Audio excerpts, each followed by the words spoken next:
अस्सलाम वालेकुम बेटा। आज हम जो है ना वो बॉइलिंग पॉइंट के फैक्टर जो है ना वो डिस्कस करेंगे। लास्ट टाइम हमने बॉइलिंग पॉइंट के में पढ़ा था कि ये सारा प्रोसेस जो है ना वो किस तरह होता है।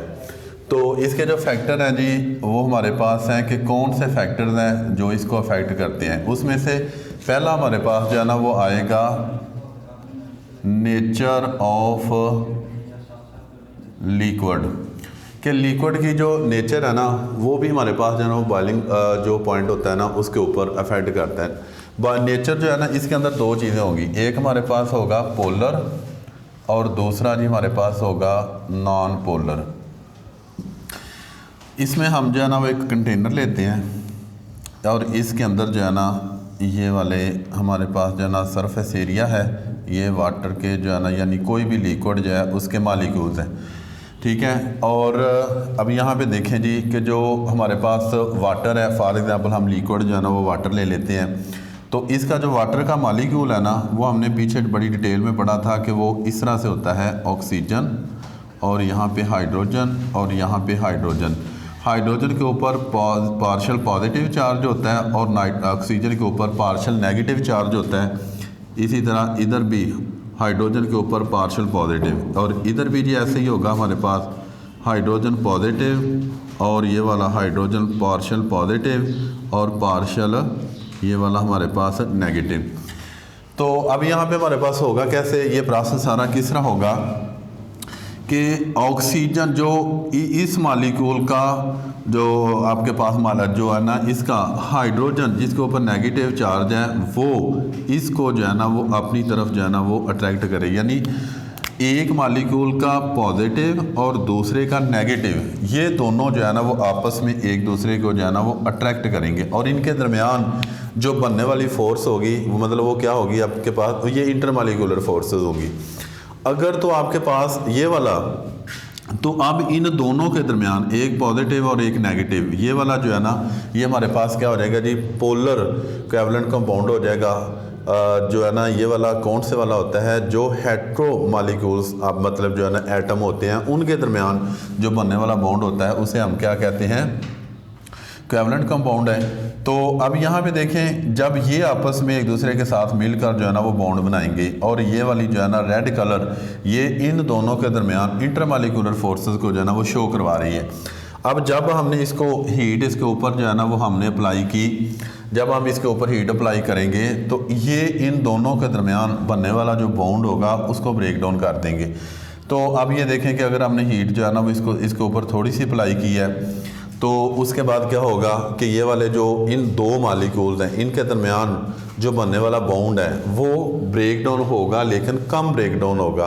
तो अगर हम चाहते हैं कि हमने इस मॉलिक्यूल को जो है ना वो ज़्यादा ब्रेक डाउन करवाना है तो हम अपनी जो है ना वो हीट को ज़्यादा अप्लाई जो है ना वो करवा देंगे। जब हीट को ज़्यादा अप्लाई करवाएंगे इन दोनों के दरमियान ये जो बॉन्ड है इनके दरमियान जो इंटरमॉलिक्यूलर फोर्सेस है ना वो वीक हो जाएगी। इट्स मीन कि इसका जो बनने वाला बॉन्ड है, कोवैलेंट बॉन्ड है ना, वो ब्रेक डाउन हो जाएगा। जैसे ही वो ब्रेक डाउन होगा तो यहाँ पे आपके पास क्या हो जाएगा जी, ये वाले जो है ना वेपर्स बनना शुरू हो जाएंगे।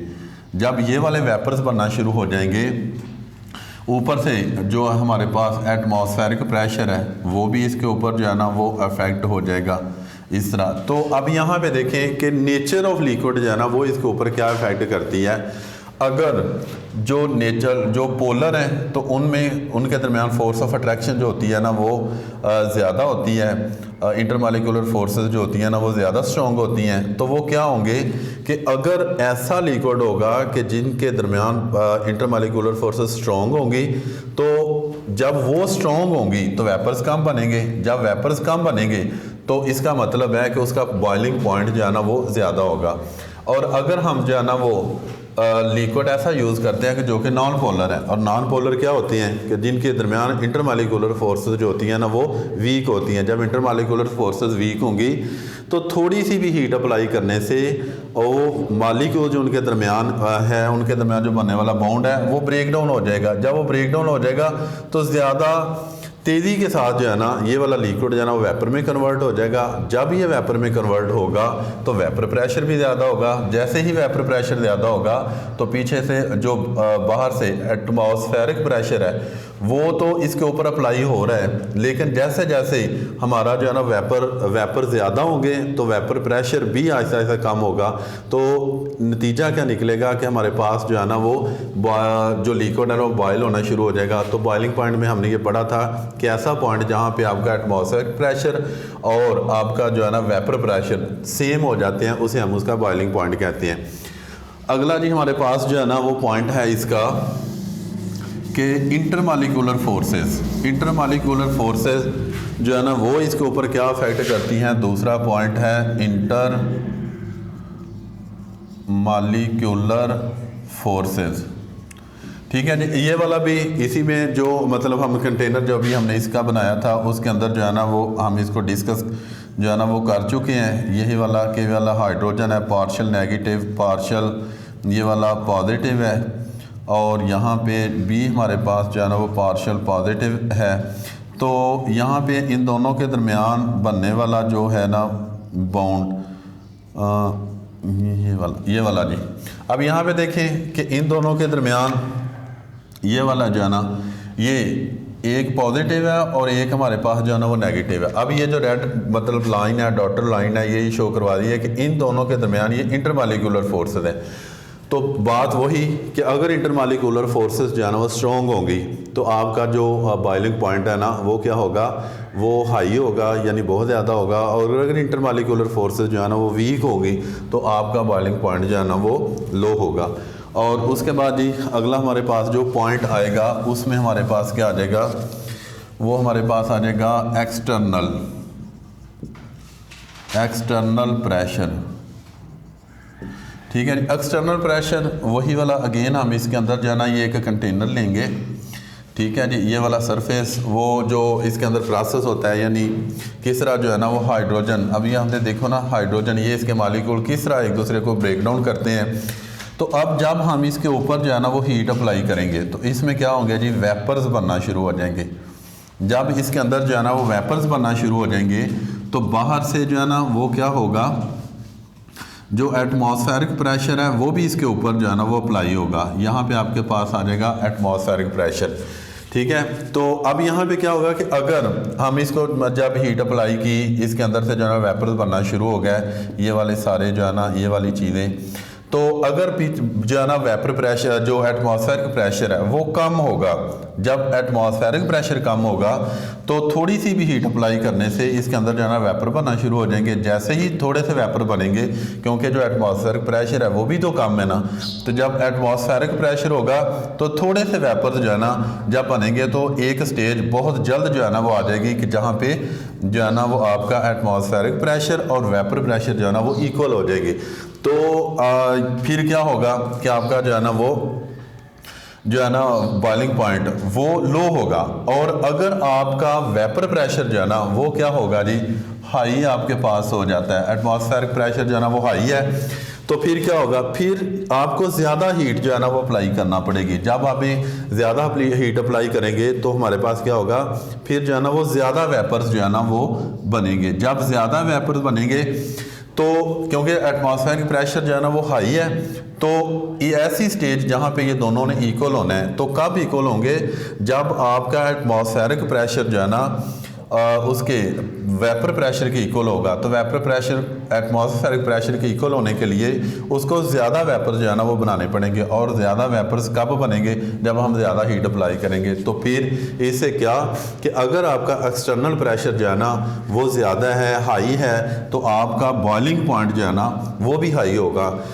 क्योंकि जब एक्सटर्नल प्रेशर ज़्यादा है तो ज़्यादा देर तक आपको जो है ना वो हीट अप्लाई करनी पड़ेगी, ताकि आप जो है ना वो ज़्यादा से ज़्यादा इसके अंदर से वेपर्स बने।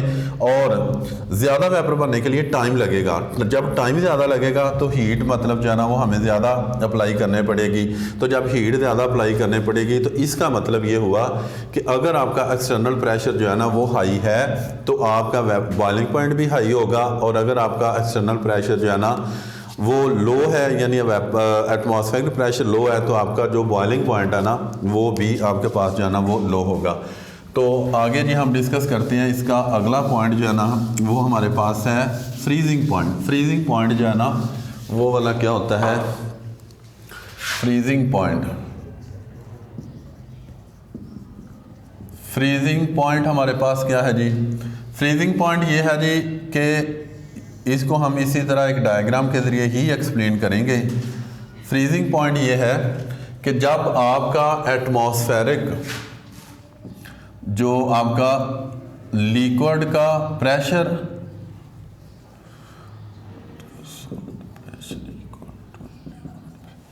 हाँ जी, जब आपका सॉलिड प्रेशर जो होता है ना वो लिक्विड के प्रेशर के इक्वल हो जाए, लिक्विड के जो वेपर्स होंगे उसके प्रेशर के इक्वल हो जाए, तो हमारे पास जो है ना उस पॉइंट को हम कहते हैं जी फ्रीजिंग पॉइंट। यहाँ पे जी ये वाला आपके पास जो है ना वो इसका सरफेस एरिया है, ठीक है। अब हमने क्या किया, इसके ऊपर जो है ना वो इसको हीट तो बल्कि हम अप्लाई नहीं करेंगे, क्योंकि यहाँ पे हमारे पास जो है ना वो फ्रीजिंग पॉइंट की बात हो रही है।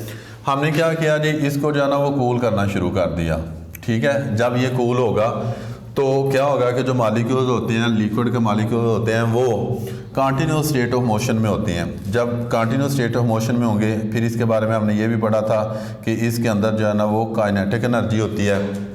कुछ मालिक्यूल होते हैं जिनकी काइनेटिक एनर्जी लो होती है, कुछ एवरेज होती है और कुछ हाई होती है।